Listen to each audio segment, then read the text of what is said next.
Today I'm going to be talking about the Hudson River Eel Project and giving some updates on our community science research at multiple stages. So what is the Eel Project? I know some folks in the room may be familiar with it. We have been coming to these meetings for many years talking about it, but for other folks it may be new. So the Eel Project is a community science or citizen science effort to engage volunteers and communities in research on eels in the Hudson River estuary to both do education and outreach and do good, useful science at the same time. So over the lifetime of the project, we've expanded to include all inland eel life stages.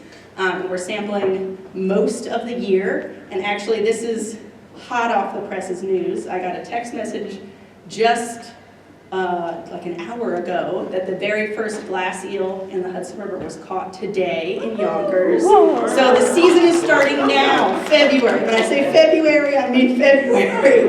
They're already here. And so our main audiences for the Eel Project, I'd say mostly our audience is high school and college students and the teachers and school that supports those students.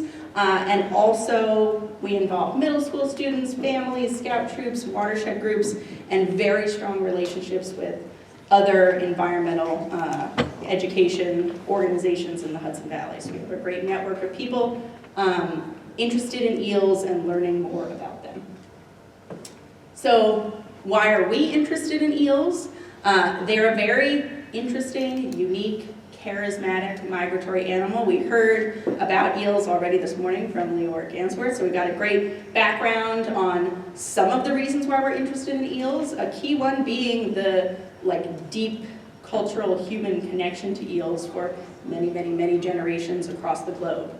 But also they're just a very interesting catadromous animal that connects ocean environments and inland freshwater environments.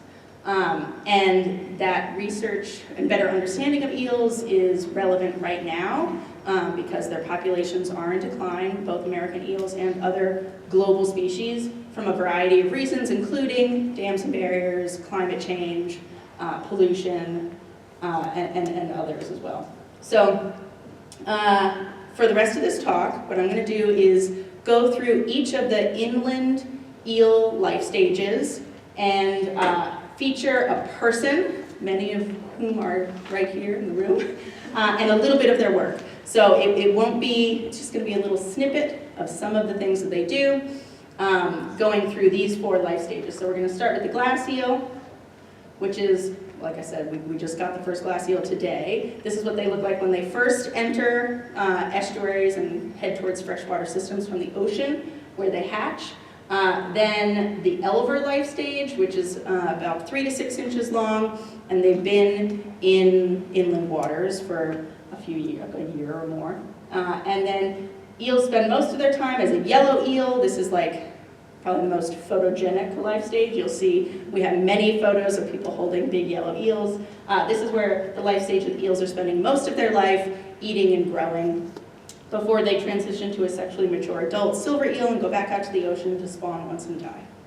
So we're going to follow along with the eel and some of the great people that are a part of this community.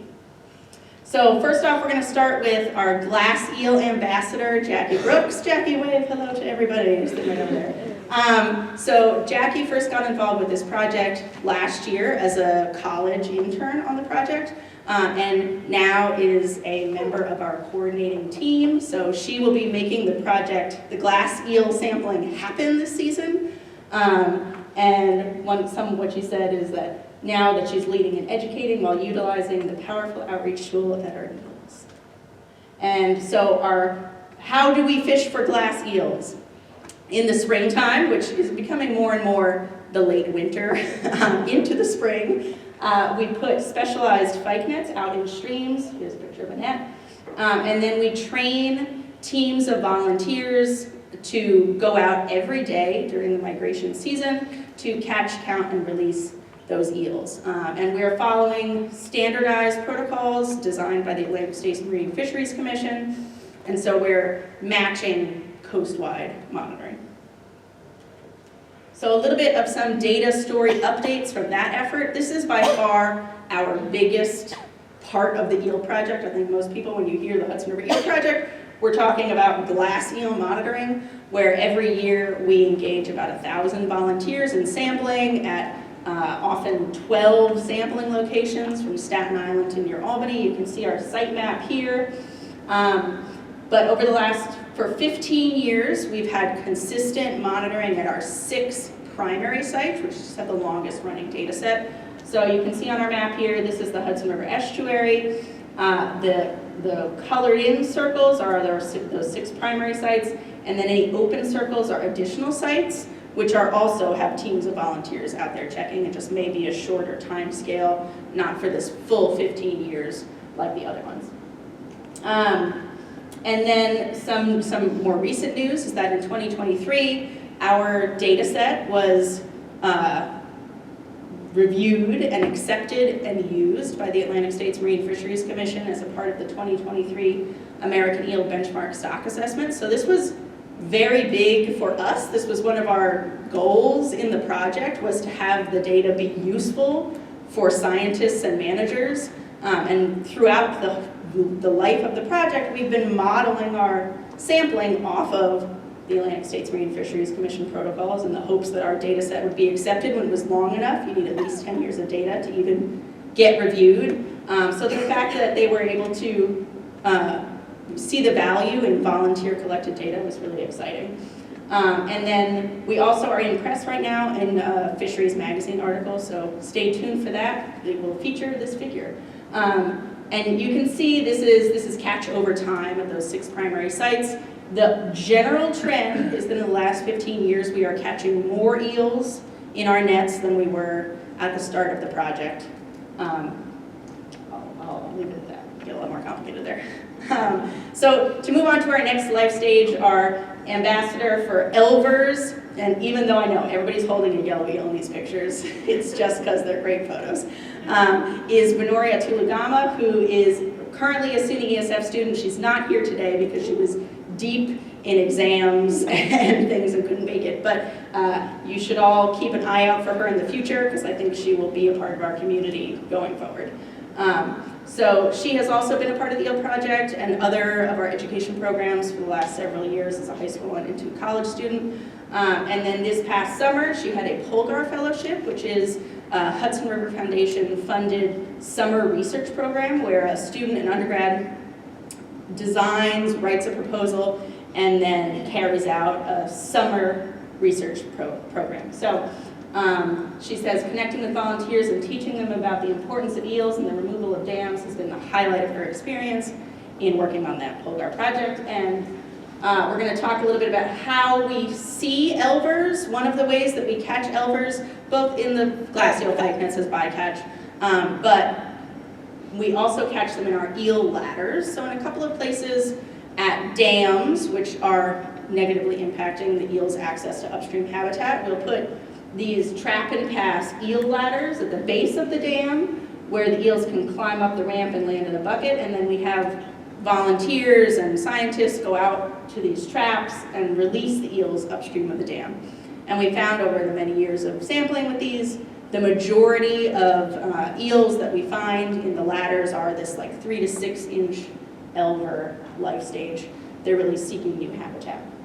So for Venori's summer Polgar Fellowship this year, she was interested in looking at the effectiveness of eel ladders at a few different locations. So I'm just going to tell one short snippet of the story, which was a success story from her research, was that at the Sawkill, one of these places where we have an eel ladder, she was actually able to observe a really clear increase in the number of eels above the dam after nearly 20 years of releases, so it takes a long time, many eels. But using pre-ladder data, so from 2003, Len Mashoud, a student of Karin Lindberg's, they were electrofishing in that stream and found no eels at that particular reach above the dam. There were many eels downstream, but not above. And then she found, in this summer, orange is above the dam. And we caught as many, if not more, eels above than we did below, and the size distribution mimics that of a below a dam site. So that was really great to see. Next up for our yellow eel, we've got Amy Oblitas Rojas. Amy's right here, wave hello. Another person who's been a part of our programs for many years, is now a member of our staff. And I'm going to be sharing a little snippet of her 2023 Polgar research when she was an undergrad. So she says, from visiting a fight in high school to being a member of the team after graduating from college, I found a scientific path. We're very happy to have you here. So one of the ways that we look for yellow eels is backpack electrofishing surveys. We do this mainly in the summer and into the fall, and we, for a variety of projects, we'll catch and identify and count everything that we have. And then Amy's project was investigating trophic community structure of eels, other fish, and benthic invertebrates in 2 streams. Amy has a poster here, so if you want to ask her about the full scope of her project, please do find her at the poster session and check out her poster. But for the eel specific part, what she found was that above a barrier, you get many fewer eels, but the eels that are there are bigger, they're larger. And below a barrier, you get many more eels, but those eels are smaller. So there's difference in the number and the size distribution of eels above and below barriers, showing the impact of those barriers. And then last but not least, for our silver eels, we've got Amanda Simmons, who is another person who started with the project in college and then moved on to being a full-time part of our team and now works for the Hudson River Fisheries Unit, and says community science not only benefits the volunteers, but is a tremendous resource for fishery management. So we're really marrying together education and outreach and science and management here. And so this year we were able to start a new effort on silver eels, working with the Fisheries Unit, with Amanda and our president, Jessica Best, to acoustically tag some mature silver eels in the hopes of seeing them leave the Hudson River. So on this map, the red dots are the streams where we tagged eels, and then all the other yellow dots are receivers that the Fisheries Unit, have put out for a variety of fish, not just for eels, for all kinds of migratory fish in the river. So we're hoping that we'll see the eels pick up on these receivers as they head towards the ocean out to the sea to spawn. This was our first year of this, so we caught 50 eels, tagged them, let them go. The receivers have not been pulled yet, so I don't have any data to share for this life stage, but this is a stay tuned for more information. Maybe by next year's meeting, we'll have some data, some exciting data to share. We're all very excited to see what shows up on those receivers if any eels come up, but that's the first time this has been done in the Hudson. So just to wrap things up, we went through our various life stages. We met some great researchers and people, but for everybody, I just want everybody to know that community science can and does produce robust, useful data, given good quality controls, training, scaffolding, basically. Community science is also an avenue to introduce fishery science as a field to people, and we've seen that in many of the people that I featured today and many others. We've got a really vibrant and varied community of people who are joining this field in a variety of ways. And not everyone will end up being a fisheries scientist that participates in a program like this, in a volunteer sampling effort, but that's okay too, because they will still hold on to that experience and carry it with them in their life.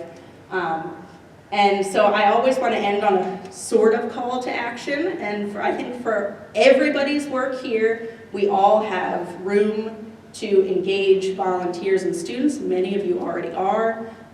Here are just a handful of ways that I brainstormed.